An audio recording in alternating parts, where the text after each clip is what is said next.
බුදුරජාණන් වහන්සේ පෙන්නනවා කෙනෙක් තුළ කරුණු 5ක් වැඩිලා නම්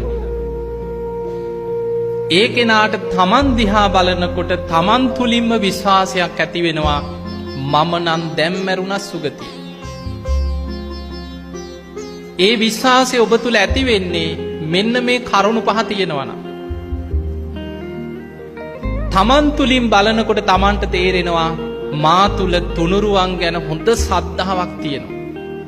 බාහිර කෙනෙකුට වෙනස් කරන්න බැරි තුනුරුවන් ගැන හොඳ ශ්‍රද්ධාවක් මා තුල තියෙනවා. අන්න බුදුරජාණන් වහන්සේ පෙන්නවා මයි සද්ධා මත්තං ප්‍රේම මත්තං සබ්බේතේ සග්ග පරායන. ලොකු ශ්‍රද්ධාවක් ගැන නෙමෙයි මේ කියන්නේ. සද්ධා මාත්‍රයක්.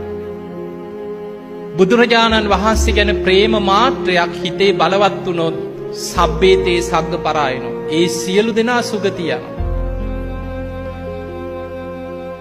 එහෙමනම් කෙනෙක් තුල තුනුරුවන් ගැන ශ්‍රද්ධාව බලවත් වෙන්න තමන්ට තමන් ගැන විශ්වාසයක් උපදිනවා මම හොඳ ශ්‍රද්ධාවක් ඇති කෙනෙක්. මම ධර්මයෙන් ආරක්ෂාව හදාගත්ත කෙනෙක්.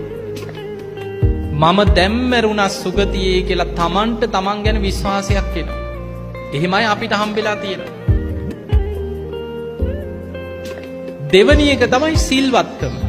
පන්සිල් ගන්න පුළුවන් ඕන තරම්. දැන් මම මේ ධර්ම දේශනාව අතර සැරෙන් සැරේ පන්සිල් දෙනවා. කියන්නේ නැද්ද? කියනවා. පන්සිල් ගන්න පුළුවන්.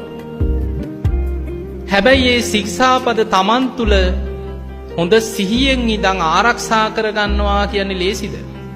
අමාරුයි. පන්සිල් ගන්න ලේසි. හැබැයි ශික්ෂාපද අඩු ගානේ පන්සිල් ටික රකින්නවා කියන්නේ ලේසි නෑ. හැබැයි පින්වතුනි ඔබ අමාරුවෙන් හරි බුදුරජාණන් වහන්සේ එක තැනක පෙන්නනවා සමහර අය ඉන්නවා උපතින්ම කෙලෙස් බලවත්.